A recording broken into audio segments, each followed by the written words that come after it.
Hello and welcome to Transform with Plants. I'm Karen, the Plant Power Coach, and for years I struggled to lose weight and keep it off effortlessly. It took me around 20 years of losing and gaining weight, trying all the wrong things, until I finally figured out how to achieve my ideal body weight in a way that felt more effortless and more freeing than I'd ever tried in the past. And that was also while I was in perimenopause. I've now been able to maintain my healthy body weight for around 5 years now, and I'm postmenopause. I'm 51, and I'm here to help you achieve the same. So while there are so many great books and podcasts and documentaries out there that promote the benefits of a plant-based diet, the reality is that just by being plant-based doesn't guarantee you weight loss. Just knowing what to do does not mean you are going to put that knowledge into action either. So if you are struggling to become plant-based, if you're struggling with your weight, then you're in the right place. In this podcast, we dive into different topics that help you get out of feeling stuck and into feeling successful. So if you're looking for things like quick fixes or hacks or potions or powders or how to lose 30 pounds in 30 days without the effort tactics, I'm sorry, but this isn't the place for you. You may as well turn off right now. Success requires understanding behaviors at a deeper level and how to change those behaviors so that weight loss becomes easier and more sustainable in the long run. Okay, today's topic, we're diving into why we wait for that oh shit moment before we change and how to stop that. So let's dive on in. Let me start by asking a question to start with, and this might hit a little close to home, so bear with me. Have you ever known, either deep down or in some way, that you needed to make a change, but you just didn't? You held off, you had a reason. Maybe you just kept putting off that change. Maybe you told yourself next Monday or next month, or, now's not the right time. I've got too many things going on in my life at the moment. So, and then something happened. Right? So we put it off, and suddenly, boom, something happens. Something that forces your hand to change, whether it's a diagnosis, whether it's a breakdown, whether it's a number on the scale that scares the crap out of you, whether it's a photo that you really couldn't stand to look at. You get that oh shit moment. And something in that moment snaps you out of autopilot and starts to make the change necessary, urgent, non-negotiable. I've had those moments too, so don't worry. I've had them in many aspects of my life, and we'll talk about some of those today. I had one just recently, actually, and it's the reason why I decided to make this the topic of this week.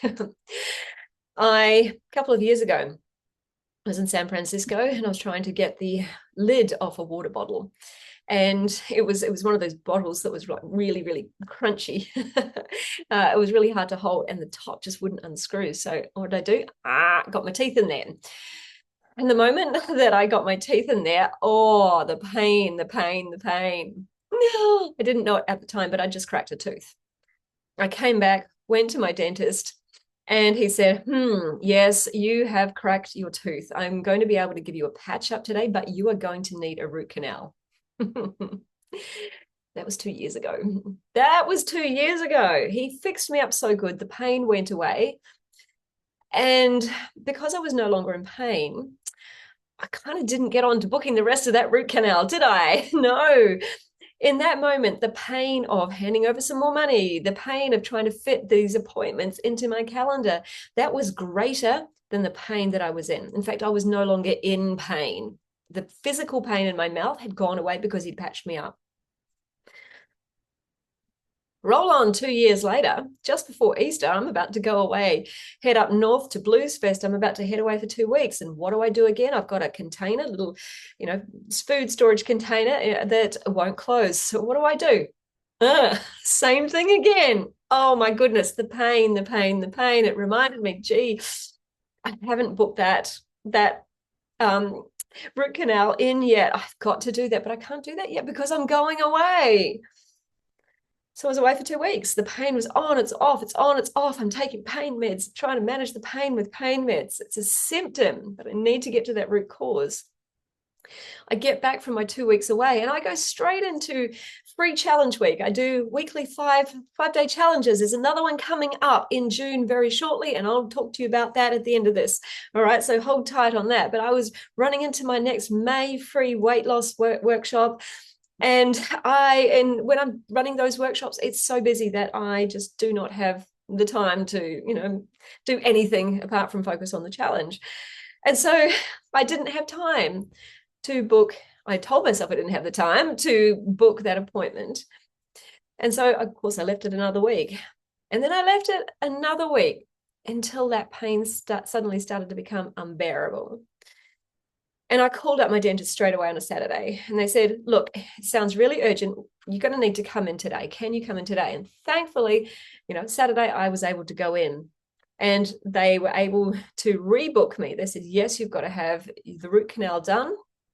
We need to book you in for 2 more appointments. We'll have it in 2 halves. This is roughly what it's going to cost, but it depends on what we find when we take all of the surface level packing and fix up out of there and take another look at the tooth. And so I had to book that in. But I was wondering, why was it that I just didn't get onto this for 2 years? Why was it that it took me that long to book that appointment, to get in there? And it was that pain that was driving me. It was the pain that was constant in my mouth right at that point in time. At that point in time, that pain of doing something was that pain that I was experiencing in my body was far greater than the pain of trying to find an appointment time to be able to work into my calendar, the pain of handing over money. It just became urgent because that pain that I was experiencing in my body was too high.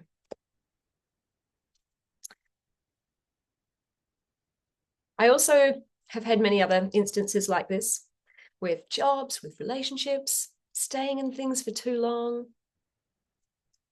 Another one I had was a melanoma diagnosis. This is when I first went back to being plant-based. I was vegetarian. I was wanting to go back to being vegan. It was to follow my heart, to live into being the vegan that I wanted to be. I didn't want to be causing harm to animals. And I knew that eggs and dairy were contributing to animal suffering. And that really clashed with my values and how I wanted to see myself. I also wanted to I was thinking about breast cancer. Breast cancer runs in my family. And I knew that it might get me. Breast cancer might be on my cards. However, even though I had this desire to change and I had the desire to avoid future health problems, I also had a fear of being judged by other people. I had a fear of having to change my diet and my recipes all over again. I had a fear of drinking terrible coffee because back in my 20s when I was first vegan, soy was terrible. Soy milk was terrible. It didn't taste good. It's changed a lot, and there are great soys out there now. Plus, there's great oat milk. There's so many great milks out there now. But I had a fear of drinking terrible coffee. I had a fear of no more cheese, even just that little scrape of Parmesan on my pasta, or the cheese on a pizza. I had a fear of no more of my delicious homemade gnocchi that I love to make with ricotta cheese in it. There were all sorts of things that I was worried about letting go. The pain of change for me at that time was greater than the pain of staying the same. Even though I had a desire to be someone different, because the pain of change seemed too great, I wasn't doing it. I wasn't changing. Except then I had my oh shit moment. And my oh shit moment was when that diagnosis came through. The skin cancer, melanoma, stage 1. That was when I realized that I had to change. The diagnosis itself wasn't scary because I believed that it was going to be okay. I believed that a stage, we caught it early, it was stage 1, but it was a wake-up call for me. It was a wake-up call to treat myself better. I felt lucky that it wasn't breast cancer, that it was skin cancer, but I had to make a change. So in this instant, the pain of change was far less than the pain of staying the same. If I stayed the same, then I was going to be creating an inflammatory environment in my body, plus feeding myself animal protein that could potentially lead to that cancer returning at a later date and then metastasizing and becoming worse, spreading to other areas of my body. And if you've ever seen skin cancer return in a person's body, it's not a pretty picture.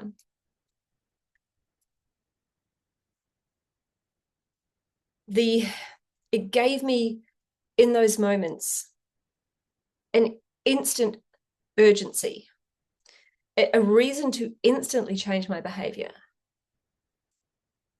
So what I'm trying to drive home here is that for many of us, health isn't a priority until it suddenly is.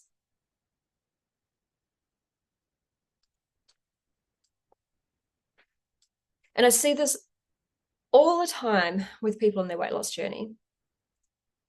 I see people who say, yeah, I want to feel good in my body. I want to be able to move again. I want to be able to do all these things in my life. They say they want to make the changes. But what I actually see is that they're not in enough pain yet to actually do anything about it, to change. So that is what I want to talk about today, why we do this. Because here's the truth that most people don't realize. As human beings, we are wired to move away from pain more than we are wired to move towards pleasure. So if the pain of staying the same is not loud enough for you, if you're managing okay, if your clothes are just a little bit tight, but not too bad, you've still got plenty of things and plenty of options in the wardrobe, you're fine. If you're not on any medications or your complications, your current complications are not getting any worse, right? You're going to stall. You're not going to make any change to get better because the pain that you're experiencing is not big enough. And this is the same across our life too. We stay in the jobs, we stay in the relationships that no longer serve us. We stay in the friendships that no longer serve us simply because they are familiar. And to change is scary. It's difficult. It requires conscious effort.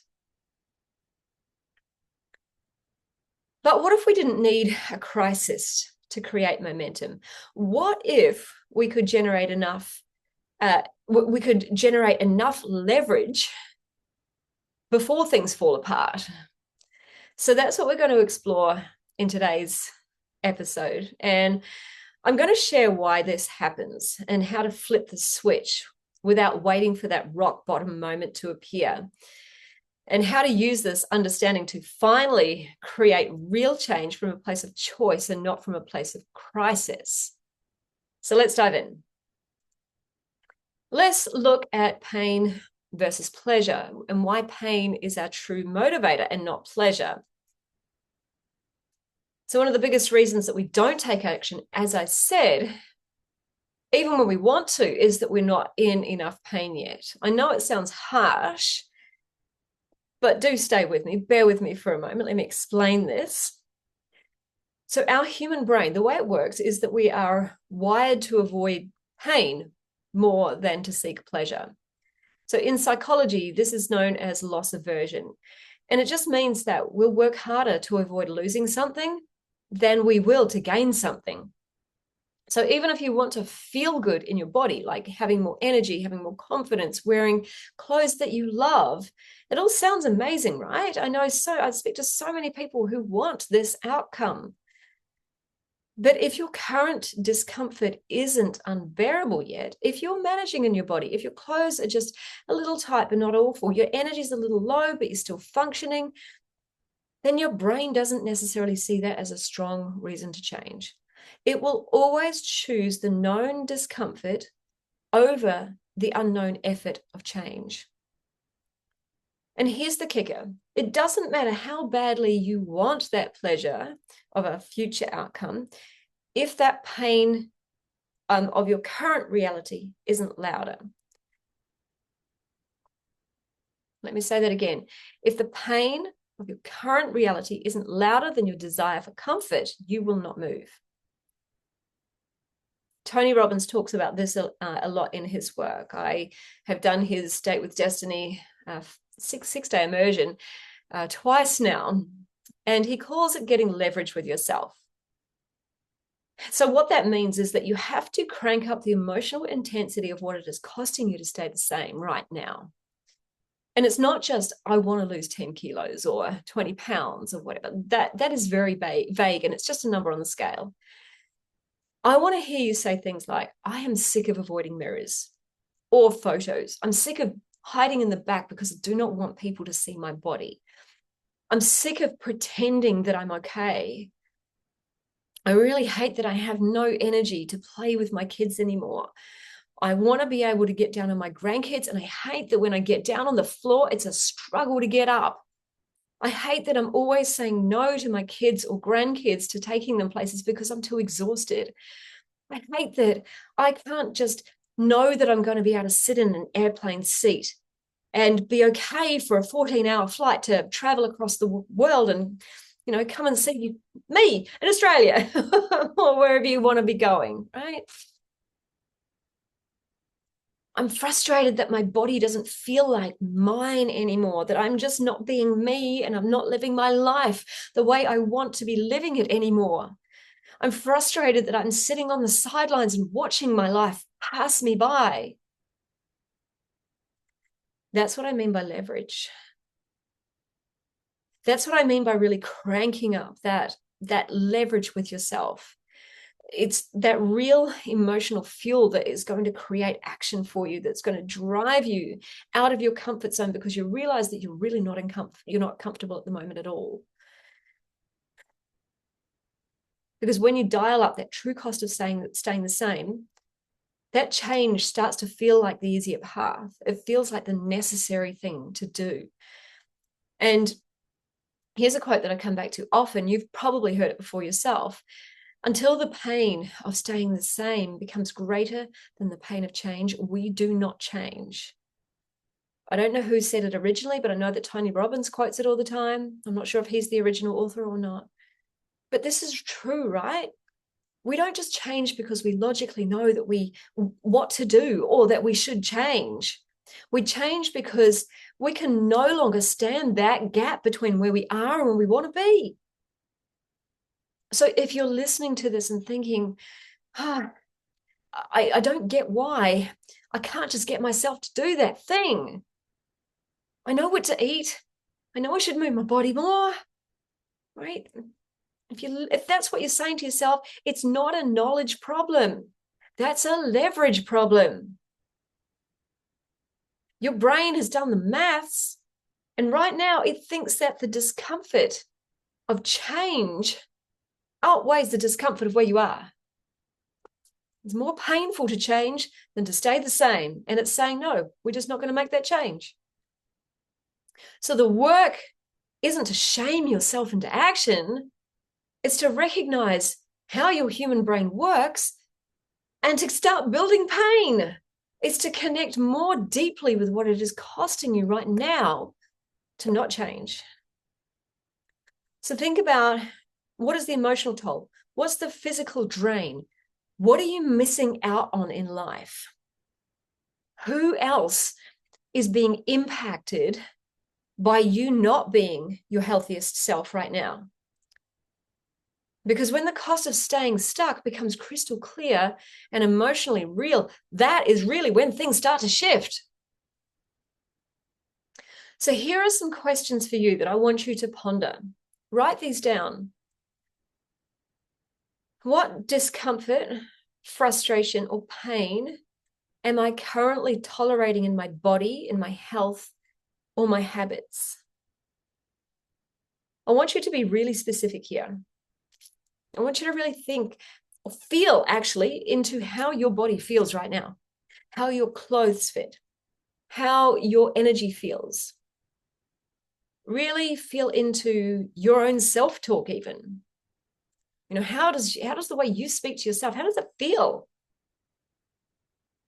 Ramp up. Where is that pain? Where is that pain or that discomfort of your current habits? Number 2, what is this costing me emotionally?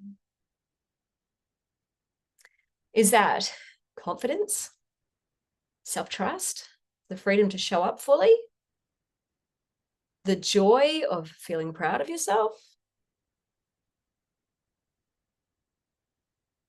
What is it really costing you emotionally? Number 3, what is it costing me physically? Is that fatigue, digestive problems, aches and pains in your bones and your joints? Is it poor sleep? Is it hormonal dysregulation? Is it brain fog? Yeah, what's going on there? What do you feel in your body physically that is really super uncomfortable? Number 4, what is it costing me socially and relationally, if that's even a word, within your relationships? Are you maybe avoiding events? Are you not wanting to be seen? Do you have a low desire for intimacy? Are you not maybe fully engaging with others, not seeing friends? Are you too afraid to speak to people because you're embarrassed by how you look? What is it costing you in terms of your social life and your relationships? Number 5, if I don't change, what will my life and health look like in a year from now and 5 years from now? And I want you to play it out all the way and be honest with yourself, not hopeful. And if you're saying to yourself, well, nothing's going to change, well, it'll just be the same, you're not building pain. You're not getting leverage with yourself. I've spoken to people who say, well, I guess I'll just be the same. And I'm like, you are not ready to change. You're not in enough pain. Like, if all that's going to happen in a year's time with you not making any change is just more of the same pain that you're used to, that's not leverage. Ramp it up. Are you going to get diabetes? Are you going to get heart disease? Are you going to get cancer? Autoimmune conditions? What's going to happen? What are you going to miss out on in life? What are you not going to be able to do? The hikes, the travel, the getting to see your family grow up. Ramp it up. Number, what are we, 7? No, sorry, 6. We're on number 6. What am I missing out on right now because I haven't taken action? Is it confidence? Is it peace? Is it clarity? Is it connection? Is it presence? Is it physical freedom? Is it food freedom? What is it? What are you missing out on right now because you do not have the result that you want? Number 7. Excuse me, itchy knee. Number 7, if I can no longer ignore or minimize the pain, what decision would I make today? Get to the moment of truth before it gets to you. If you were in so much pain that you could not ignore it, if you were at that oh shit moment right now, what decision would you make? Get there right now. It's going to help you move faster.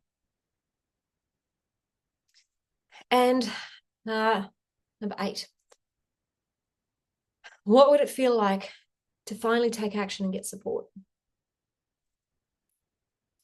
Now, this is where we're shifting into how relieving and empowering it would be to stop spinning your wheels, stop the on-off cycles, stop trying but not really doing anything, and start actually changing. Okay, so write those questions down. You don't have to answer them right now, but your brain may already be starting to answer them. We're going to roll on now. You can come back to those questions and answer them at another date. Next part. So we talked about pain. We've got to get leverage with ourselves.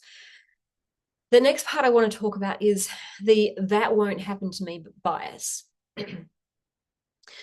So let's talk about one of the sneakiest reasons people do delay making changes to their health, even when they know what to do. And this is called optimism bias. We all have it. This is a psychological bias where your brain assumes that negative things are less likely to happen to you than compared to other people. And in a way, when I was thinking about, breast cancer is in my family, there was a part of me that was thinking, that won't happen to me. That won't happen to me. And there was a big part of me that was saying, when that happens to me, then I'll change my diet. Oh, talk about waiting for that pain. That little voice inside of me was saying, yeah, but I'm eating healthier than other people. Yeah, but I'm moving my body and exercising. Yeah, that won't happen to me. So for you, that little voice inside your head may sound something like, yeah, I should probably clean up my eating, but I'm fine. It'll be fine. She'll be right, mate. Sure, other people gain weight or get health issues, but that's not going to happen to me. I'll start next month, so there's no real rush. Oh, it's not that bad yet. Does it sound familiar? This is how our brain tricks us into minimizing future consequences, because those consequences, the things like the fatigue, the gut problems, the hormonal problems, the weight gain, the blood sugar instability, the diabetes, the heart disease, the cancer, the mood swings, the gut issues, they don't all hit us at once. They are things that start to slowly build over time, quietly, incrementally. It's a little bit like that. I'll talk about this soon. It's like we don't wake up one day with 20 kilos of extra weight on our body. We don't suddenly develop insulin resistance overnight. We don't suddenly wake up feeling anxious and inflamed and exhausted. This happens gradually. It happens with, a skipped workout here or there, a few extra glasses of wine, a few more meals being eaten out, the odd slippage back to unhealthy foods, too many screw it moments, too many nighttime snacks, one too many. And over time, your body starts adapting to this as a new normal. And because those changes are slow and subtle, you don't always realize just how far off the track you actually are until you've drifted so far that your symptoms start to scream loud enough to get your attention. Suddenly you've got a diagnosis that you've got to take notice of. And that's why this metaphor 4 is so powerful. And this is a story you may have heard before. Unfortunately, I do not like this story because it relates to animal cruelty, but it drives a point home. If you place a frog into a pot of boiling water, it is going to jump out immediately. It's going to feel the heat in there and go, no, that's dangerous, that's painful, I'm not going to stay in there. Right? It makes sense. Pain, I'm going to avoid the pain and jump out. But if you place that frog in cold water and then you slowly turn up the heat, like turning up the heat on a spa pool, until that pot boils, it will stay in there. It will acclimatize to that temperature and it will boil to death. Gruesome, horrible analogy, I know. Sorry to all the other vegans out there. But it does illustrate the point that I'm trying to make home. This is what happens. This is us normalizing low-level discomfort. We are just used to that pain.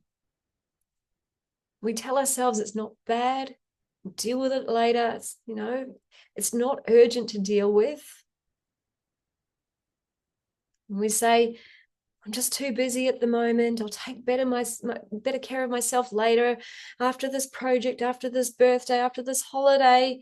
We make all sorts of excuses as to why now is not the right time to start. because we don't think those bad things are actually going to happen to us until we do. But before we know it, that water is boiling. Your energy's gone, your health is compromised, and you've noticed how much weight you've put on. And suddenly you're looking at, what was probably just a small rise and of a mountain, right? Just a small hump in the road turns into a massive mountain that you have to climb. The real danger isn't just the extra weight or the symptoms that you might be experiencing. It's that mindset that says that I'm going to be the exception. This won't happen to me. And that belief delays action. So here's the truth. You're not the exception. You are the rule. How you treat your body equals your body will respond to how you treat it. The rules of biology, of metabolism, of habit formation, they apply to all of us because we are all human. So if you consistently eat in a way that harms your body, that inflames your body, that causes inflammation, fatigue, weight gain, if you ignore stress, if you sleep poorly, it will catch up with you physically, emotionally. If you keep putting your health last, then eventually your body will raise its hand and say, hey, I need you to listen to me. That's what a diagnosis is. It's like that kick up the butt. I've been trying to talk to you through symptoms, but you haven't been listening. And now you have to listen because you've got a diagnosis, because you've had an oh shit moment. So here is your reminder. Don't wait until that water is boiling. Don't wait for your body to scream for your attention. Because the earlier you act, the gentler those changes will be. The less damage you've got to undo. And the easier and more empowered that journey is going to feel. You are going to be climbing a small, scalable hill instead of a freaking mountain. You won't be scaling Everest. So take this episode as a moment to just pause and ask yourself, am I already in the water? And is it starting to heat up on me? Because if it is, I don't want you to think of it as a time to panic or a reason to panic. It's just a sign to jump out of the pot while you still can and start creating a new, healthier environment in which to thrive. You don't really need a crisis to justify change. You just need a new awareness and a decision. So here are some more questions related to it won't happen to me. Write these down and you can answer these afterwards. 1, what signs or symptoms have I normalized in my body or lifestyle that might actually be red flags, might be my body trying to get my attention? Is that low energy? Is it frequent bloating? Is it joint pain? Is it constant cravings? Is it mood swings? Is it poor sleep? What are the symptoms that you are experiencing that is essentially your body talking to you and telling you what it needs, telling you it needs something to change? Number 2, what habits have slowly crept in that are moving me away from the health and the weight that I desire? Yeah, we can make little 1% pivots, 1% pivots off course. If you're a plane and if you're wanting to go in that direction and you pivot just 1 degree, right, you're going to be well and truly away from your destination. You're going to land on the other side of the world, not on the right side of the world. Right? You've got to course correct.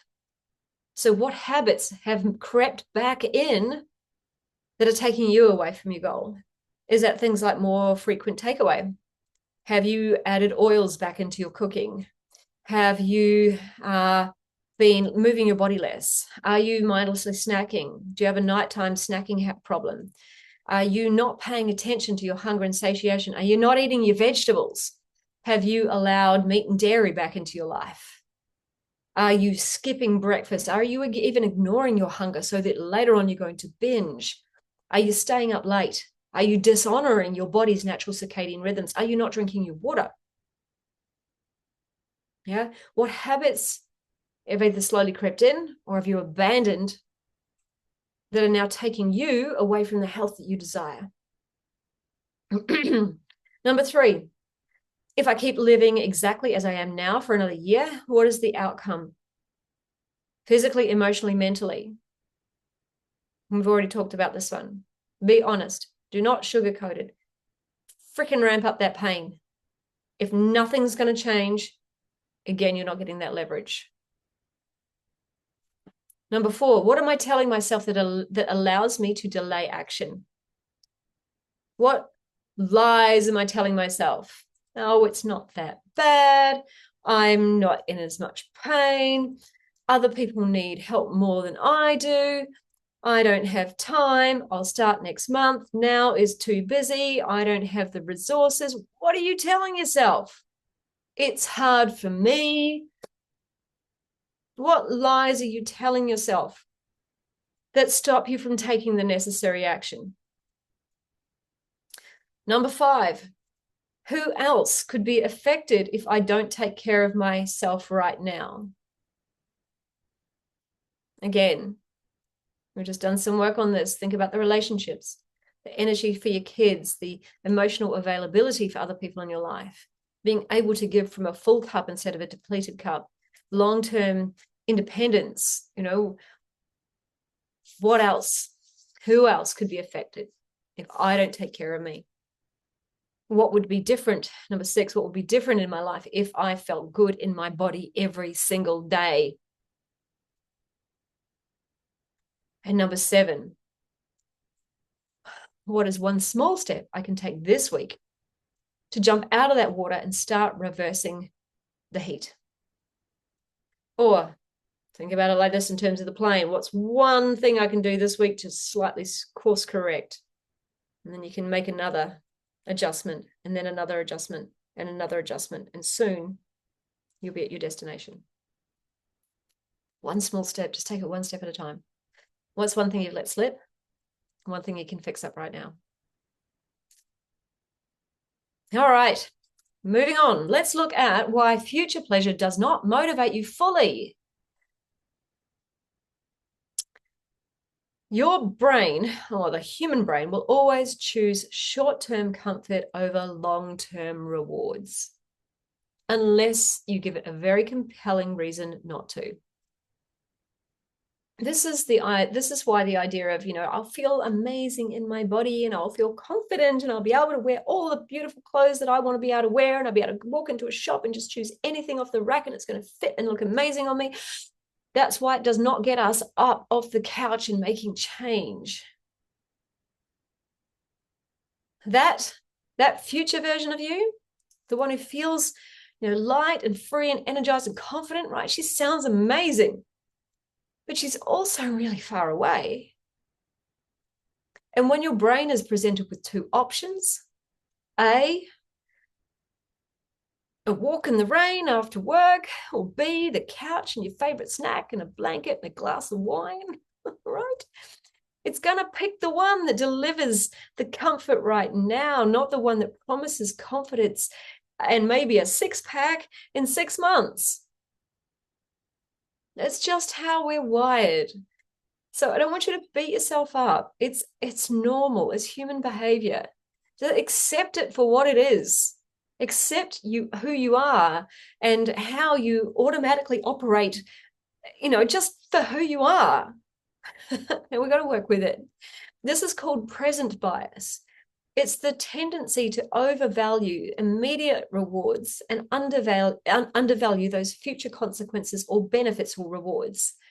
That's why we hit snooze. That's why we skip our workouts. That's why we say, oh, I'm too tired to do my food prep. That's why we say, I don't like chopping vegetables. I'd rather buy something that is processed and pre-made, or something I can get through the drive-through or have home delivered, than something that's going to deliver me the health that I want in 6 months' time. And it's also why imagining feeling good in your body someday is not strong enough to create that momentum now, unless you emotionally connect to that pain of not being there yet, right? You've got to use that pain as leverage to get going. Yes, I tell my clients I want them to have a vision of the future, because that vision of the future is important. We have to know what direction we're going and what we truly want, but it's not the only thing that gets them moving. Here's what does create urgency, as we've talked about, is being fed up with your own excuses, being honest about what this version of you is costing you. It's ramping up that pain of your current situation, realizing how it feels to keep hiding, whether it's hiding from mirrors, hiding from cameras, or just hiding in your life in general. And that emotional discomfort, that is what is going to tip the scale in your brain and get you to make change. That's when your brain's going to say, actually, we can't stay here. Right now, change feels easier. It feels more pleasurable than staying stuck. I do not want this anymore. This is killing me. This is ruining my life. It's not what I want. So don't beat yourself up if you haven't taken the action just by visualizing that ideal you. It's not a motivation problem. It's a neuroscience problem. And now that you understand how your brain works, you can start working with it instead of expecting to do things that it's not programmed to do. So I tell my clients to, stop waiting to feel motivated to take action. Instead, create enough emotional leverage with themselves right now so that not taking action starts to feel really uncomfortable. I mean, yes, as I said, I absolutely want you to hold a vision of who you want to become. I definitely encourage that. And in my coaching program, I actually have visualizations for my clients to do so that they can really truly get connected and start feeling as though in their mind, feeling, connect the feelings, the physical sensations and the senses and the emotions with that version of them that they want to become. I definitely encourage that, because that is what keeps you going through the hard times long term. But you got to pair it with some brutal honesty and look at what your life looks like now if you don't change. And for some of you, you might be on, you might only want to lose 10 pounds or something that is quite small. So that may not feel really painful to you right now. You may not have big amounts to lose. You may just want to trim down and get a 6-pack for summer. But if you're not in enough pain to put yourself through the pain to get that, you're just not going to do it. So you need to ramp up that pain right now and find a way to say what you have right now is not good enough. If you do want a 6-pack, imagine wandering out to the beach with a saggy ass and fat belly. I'm just putting it out there, right? Imagine wandering down the beach like that if that's not what you want to look like when you hit the beach. Ramp up that pain. Make the consequences of staying as you are now, staying stuck, as real as the vision of who you want to be. And that's when you start to get yourself into action. All right.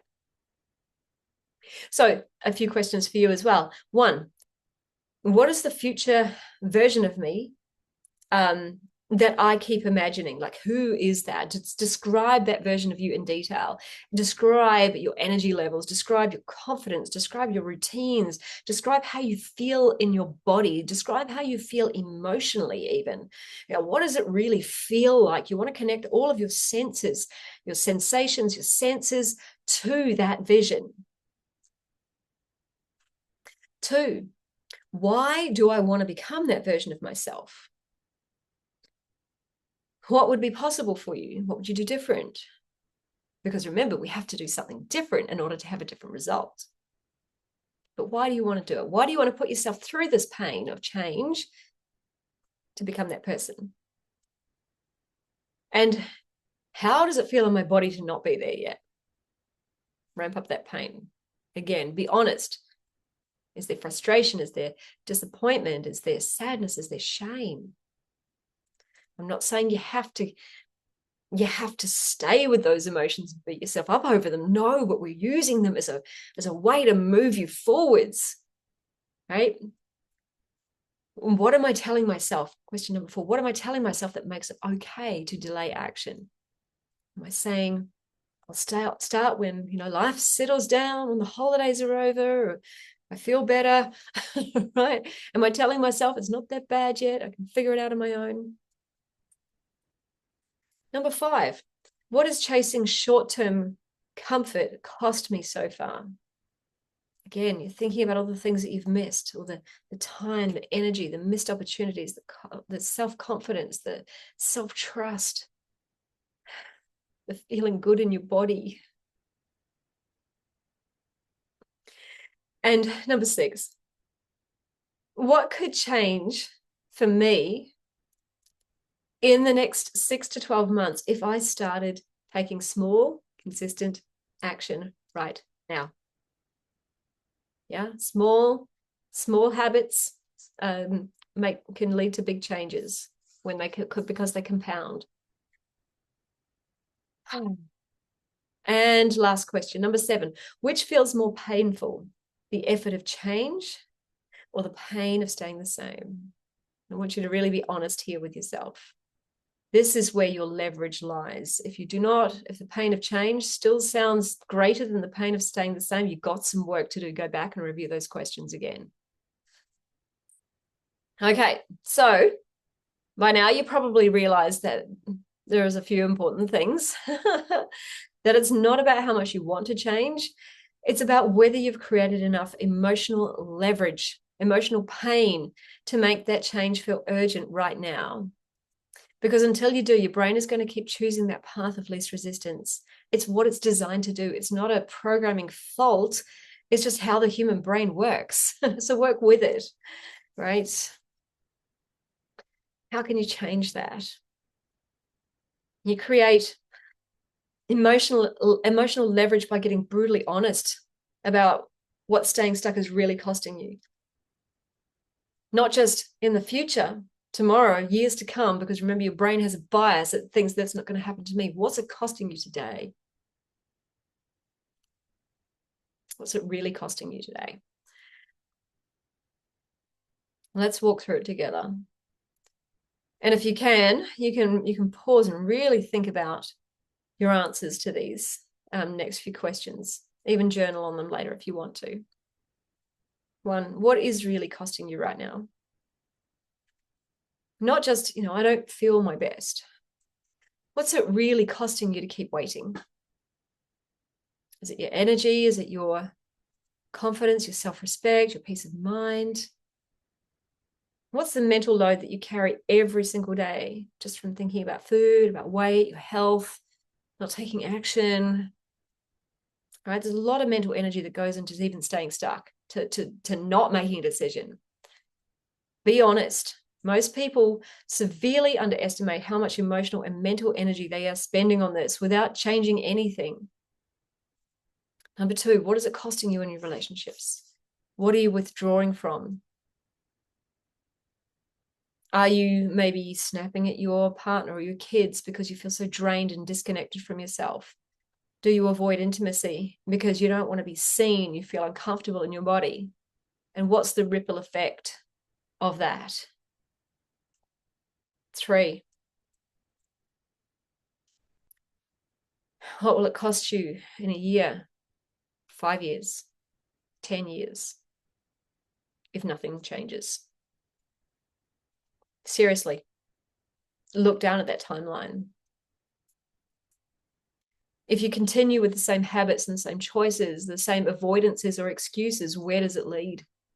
Is that more fatigue, diagnosis that you never saw coming, or that you maybe did see coming and just didn't think it was going to be you? A body that you no longer recognize, a life that you no longer recognize, way more distance between the life you want and the life that you're living. This is what is called creating a pain inventory. Most people don't change because they've numbed. They've numbed that cost of staying stuck. They're just used to it. But when you face it directly and actually feel it, something begins to shift. Because the truth is, your comfort zone is not safe. It is not your friend. It is the most dangerous place to live long term. Another quote from Tony Robbins, he said, it was him, yes. Change happens when the pain of staying the same is greater than the pain of change. I'll say that again because I've messed that up. Change happens when the pain of change is the same. Sorry, let me start that again. It's a hard one to say. Change happens when the pain of staying the same becomes greater than the pain of change. Your job is to feel that pain right now, not the fear. Not now, not to feel pain later, now. And so that you can motivate, so you can get into action before life forces you to. Excuse me. I realize we're running out of light here. Winter's getting dark quickly. All right, so let's talk about identity. Your comfort zone is not safe. It's the most dangerous place to live. I'm pretty sure that was Tony Robbins as well. Once you've brought that pain into life, here's the shift. Ask yourself, who do I want to become? What would that version of myself do today? What does future me think and prioritize? What does that version of me believe? How does that version of me speak to myself? How does that version of me respond to hard days? When things are hard, and life will be hard, there's no denying it. Life is not here to be cushy and easy. We do not create amazing things in our life when it's cushy and easy. We create amazing things when we push through the hard. Because this is where change becomes sustainable. When you stop trying to fix the old you and you start showing up as the version of you who already has what you want. You don't need to be ready. You don't need everything in your life and your circumstances to change. You need to decide who it is that you want to become and start acting in alignment with that version of you. This is how we stop waiting for breakdowns and diagnoses and hitting those rock bottom moments. We bring the pain into the present. We use it as fuel. And we start stepping into that identity of the person who has already risen above the challenge. You don't have to do this alone, but you do have to get honest with yourself. That's the hard part. And when you do, though, that comfort of staying stuck is going to start feeling way more painful than that effort that it takes to change. And that's when everything shifts for you. All right. So if there's one thing I want you to take away from this episode, it's like you do not have to wait for the diagnosis. You do not have to wait for the breakdown. You do not have to wait until your body forces you to change. You don't need to hit a rock bottom moment to give yourself permission to take your health seriously. The truth is that rock bottom is not a requirement for transformation, but emotional honesty is. Radical responsibility is. And don't let comfort be your trap.